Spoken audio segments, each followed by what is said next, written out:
Buenos días, profesor Fabio. Soy Mario Luis Palacios y a continuación le expondremos en compañía de mis compañeros Tomás Niño y Juan José Gómez de la Facultad de Derecho y Miller Bueno y Daniel Zipagauta de la Facultad de Ciencia de Datos la entrega del video del trabajo sociológico cuantificando efectos legales.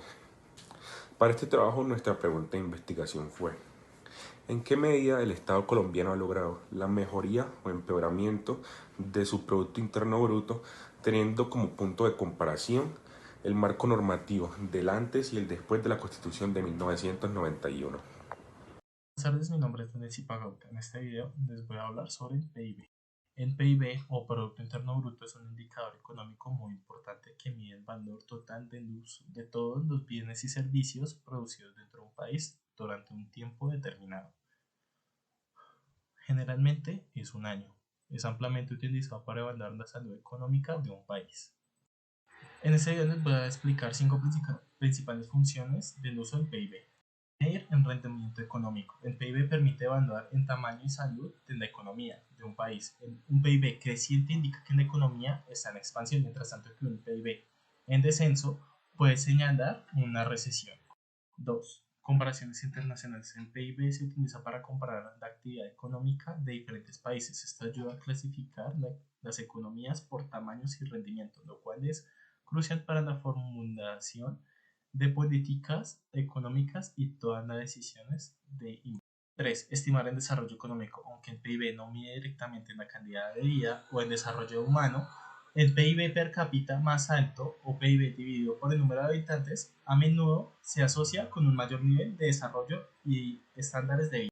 Formulación de políticas. Los gobiernos utilizan el PIB para planificar y justificar sus políticas económicas. Por ejemplo, un cambio en el PIB puede influir en las decisiones sobre las tasas de intereses, impuestos, gastos públicos y otras políticas macroeconómicas. Y 5. Indicador de estabilidad. El PIB puede indicar la estabilidad económica de un país. Los inversionistas y las instituciones financieras a menudo lo utilizan para evaluar el riesgo de invertir en un país específico.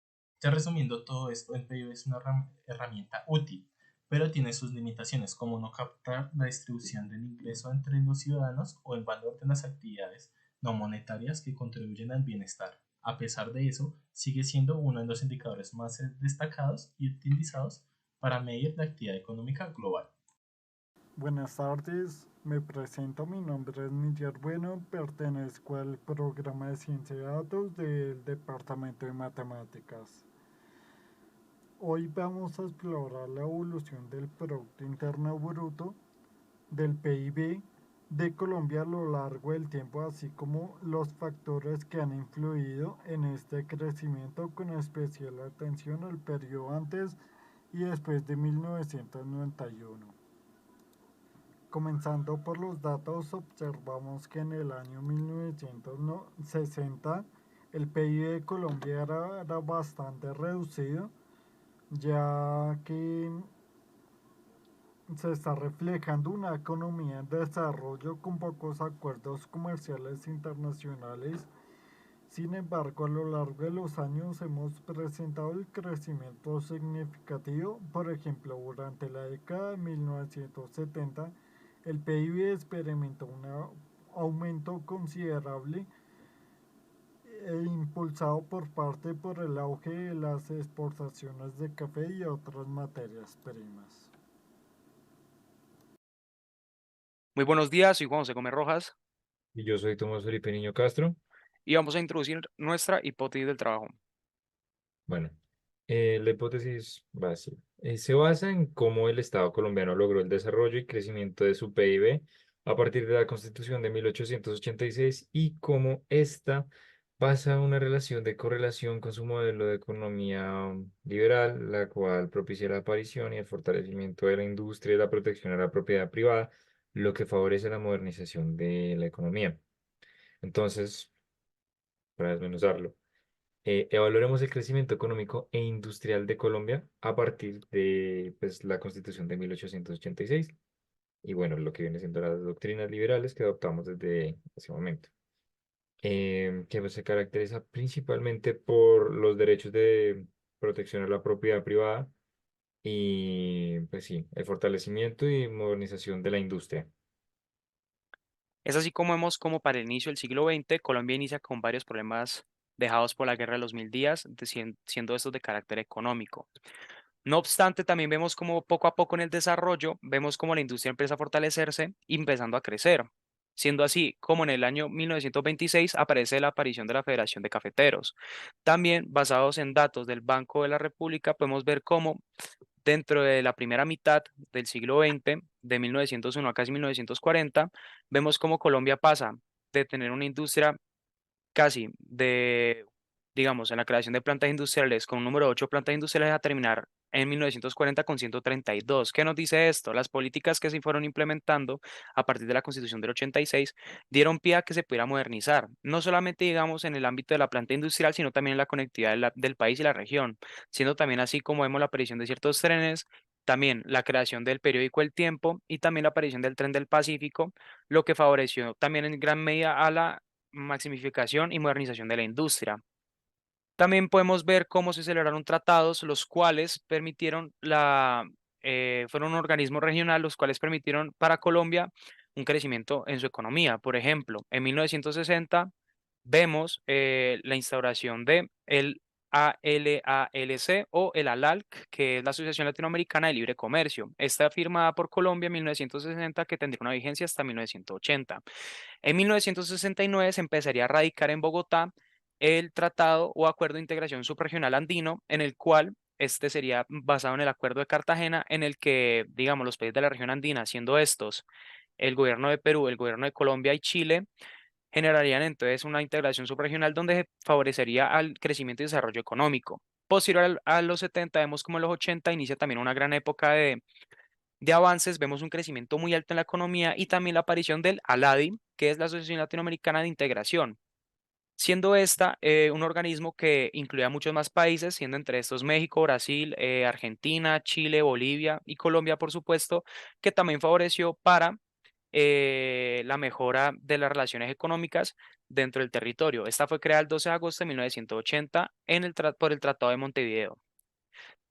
Esta época también, con un impulso económico tan grande, también trajo uno de los mayores problemas, el cual fue el narcotráfico. Este periodo de narcotráfico también derivó en una gran crisis, ya que empezamos a ver casos de corrupción, como lo fue el caso 8000, el proceso 8000, y también a su vez vemos como también se empezaron a prohibir ciertas leyes y decretos, los cuales buscaron el combate de esa corrupción para mantener esa economía que estaba en tan alto crecimiento, como lo fue el decreto 100 en el 80, que nos habla también del cambio para el Código Penal, el cual estableció ciertas nuevas reglas de juego para poder penar estos actos como el lavado de activos, la corrupción y el narcotráfico entre sí.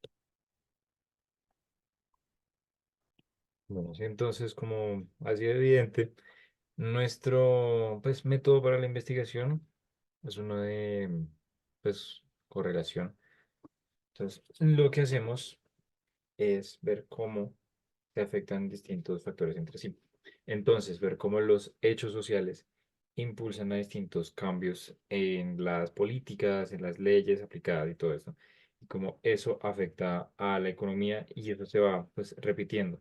Vemos cómo en época de violencia se aplican ciertas leyes, se aplican ciertas políticas que después llevan a cambios en la economía, que se evidencian después en mejores resultados y pues ahí vamos viendo cómo el PIB pues va subiendo, va creciendo, no de manera tan constante, pero va creciendo a lo largo del tiempo con sus subidas, pequeñas bajadas y subidas así. Lo que se hace es ante pues sí, las circunstancias sociales, las circunstancias políticas, se encuentran distintas soluciones con, pues, con las leyes y sí, en general la regulación.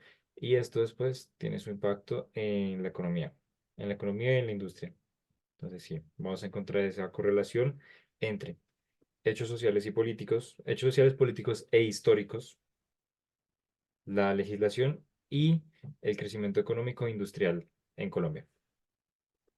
Eso ha sido todo, muchísimas gracias. Somos Juan José Gómez Rojas Muchas gracias, Tomás Niño. y eso ha sido todo. Gracias. Nuestra segunda hipótesis es que el Estado colombiano ha logrado la mejoría de su PIB desde el 1991, y esto tiene una relación de causalidad con la implementación del marco normativo que apunta hacia la apertura económica en materia mercantil, como lo es en el caso de los tratados de libre comercio, y refleja de la nación una aptitud y disposición de interrelación internacional más fuerte y abierta con otros estados, especialmente industrializados y latinos. Grosso modo, el Tratado de Libre Comercio es un acuerdo mediante el cual dos o más países reglamentan de manera comprensiva sus relaciones comerciales, con el fin de incrementar los flujos de comercio e inversión, a fin de generar mayor nivel de desarrollo económico en ambos países. El método de análisis que utilizamos para esta parte de la investigación fue indagar acerca del proyecto de apertura económica impulsado por Colombia desde el inicio de la década de los 90, el cual se apoya en los tratados de libre comercio, que es el objeto de nuestra hipótesis, analizando otros lineamientos del marco normativo colombiano en conjunto con la situación social, a saber si el resultado de estos análisis resulta en una relación como la plantea en nuestra hipótesis. Luego de los análisis de nuestros objetos de investigación y de los datos proporcionados por nuestros compañeros de ciencia de datos, interpretamos esto de la siguiente manera. Con la política de apertura económica a inicios de los 90 en Colombia, se dio paso a ampliar sus relaciones internacionales y como muestra de esto, primero traemos a colación el factor que creíamos que sería el más importante, en definitivo, para el crecimiento significativo que tuvo el PIB en este periodo y hablamos de los tratados de libre comercio. Algunos de los que consideramos más significativos son Tratado de Libre Comercio con Estados Unidos. Entró en vigor en 2012. Y es que debido al creciente desnivel entre exportaciones e importaciones, específicamente con ese país, siendo las segundas mayoritarias para Colombia y en algunas ocasiones motivo de crecimiento del PIB, se hace evidente la necesidad de promover importantes cambios en materia de política comercial. Con este tratado, además de reducir el agravio arancelario a las exportaciones colombianas, se les da campo a los comerciantes colombianos en los mercados estadounidenses, pudiendo generar ingresos en la divisa extranjera después de producir sus bienes a comerciar en el territorio colombiano. Por lo que al ingresar el resultado de ese proceso mercantil, va a haber en la mayoría de casos números positivos que contribuyen al crecimiento del PIB. Tratado de libre comercio con México. Se basa en un programa de eliminación arancelaria de productos industriales. Actualmente, el 92% del universo arancelario se encuentra desagravado totalmente. Este programa de grabación arancelaria bilateral incentiva a los comercios de ambos países a dirigirse con más fluidez del uno hacia el otro, porque se encuentran en esto una barrera menos para dinamizar las operaciones comerciales. Ahora, prácticamente sin costo arancelario, lo que hace crecer el PIB de ambos países. Tratado de Libre Comercio con Canadá. El plan de desarrollo del gobierno de Colombia del 2006 al 2010 buscaba establecer un ambiente jurídico estable en Colombia a través de la firma de acuerdos internacionales, con el objetivo de impulsar la actividad comercial y la inversión tanto nacional como extranjera. Entre los países con los que se buscaba iniciar negociaciones se encontraba Canadá. Se contemplaba un acuerdo comercial integral que abarcaría no solo la liberalización del comercio de bienes, sino también temas como el comercio de servicios, inversión en medio ambiente, trabajo y cooperación para maximizar las oportunidades del acuerdo. El PIB de Colombia también se ve influenciado en las reglas de juego dirigidas hacia los sujetos inversores en el desarrollo de la economía nacional, o sea, empresas extranjeras y locales. Precisamente, en el Plan Nacional de Desarrollo de César Gaviria, presidente para el año en el cual inicia esta parte de la investigación, su principal objetivo es la apertura económica. Y claramente vimos parte de esa apertura con los tratados de libre comercio, pero también con disposiciones de los gobiernos siguientes que buscaron organizar la normatividad para atraer inversión y actividad extranjera para el desarrollo económico. Muy importante. Mediante leyes, el Estado colombiano adoptó medidas plausibles para ampliar el desarrollo económico. Muy importante, por ejemplo, la Ley 590 del 2000, que establece un marco normativo para la promoción y desarrollo de las pequeñas y medianas empresas, que representa el 55% del Producto Interno Bruto. Esto se complementa también con la Ley 2069 del 2020, que promueve el emprendimiento en Colombia y tiene como fin el crecimiento empresarial. Estas leyes rigen a sujetos que nos aportan más de la mitad del PIB de nuestro país y les brindan medidas de flexibilización para la institución de los establecimientos comerciales de esta índole, así como facilidad para desarrollar el ejercicio de su actividad comercial. Para nosotros, el incentivar de esta manera a los sujetos de inversión para el crecimiento del PIB de un país es la manera más eficaz o una de las más eficaces de apuntar para apuntar hacia el alza de este indicador. El Estado, así como últimamente con su proyecto de apertura económica ha impulsado el crecimiento, asimismo con otras instituciones ha ralentizado este mismo. Y con eso, y con eso nos referimos a las reformas tributarias. Desde el gobierno de César Gaviria hasta la actualidad han habido 21 reformas tributarias, cifra que genera desconcierto y poca seguridad jurídica para los actores económicos. Y aunque claramente cada cierto tiempo es necesario implementar reformas, principalmente porque las situaciones sociales no son las mismas, esta cifra da mucho de qué hablar sobre que el país no tiene una política fiscal clara y este escenario genera incertidumbre e inseguridad jurídica a las inversiones que arriban a Colombia. Ya para finalizar, se nos hace relevante mencionar como otro motivo para entender la relación de correlación de los tratados de libre comercio con el incremento del PIB y no de causalidad como lo creíamos primeramente en nuestra hipótesis, que, por supuesto, como en toda economía, hay factores extras que ralentizan el crecimiento económico y que van fuera de los lineamientos jurídicos. En nuestro caso, esos factores son la violencia y el narcotráfico primero y segundo, la normalización y preferencia de mercados ilegales por parte de la población. Aunque esto ya es una realidad a la que estamos acostumbrados los ciudadanos de a pie, es relevante para nuestro estudio denotar el daño que estas actividades le hacen a la economía colombiana. Las actividades ilegales representan el 25% del PIB de Colombia a 2017, y aunque es un aporte muy alto a este indicador en nuestro país, nunca debemos de apartar la vista en la realidad de lo impermisible que debe ser esta gradiente de penetración de las actividades ilegales en nuestra economía. Estas actividades, al fin y al cabo, y detrás de aportar al indicador del PIB de nuestro país, generan daños en todos los demás sectores de producción económica, a cambio de interés propio con medios y fines ilícitos.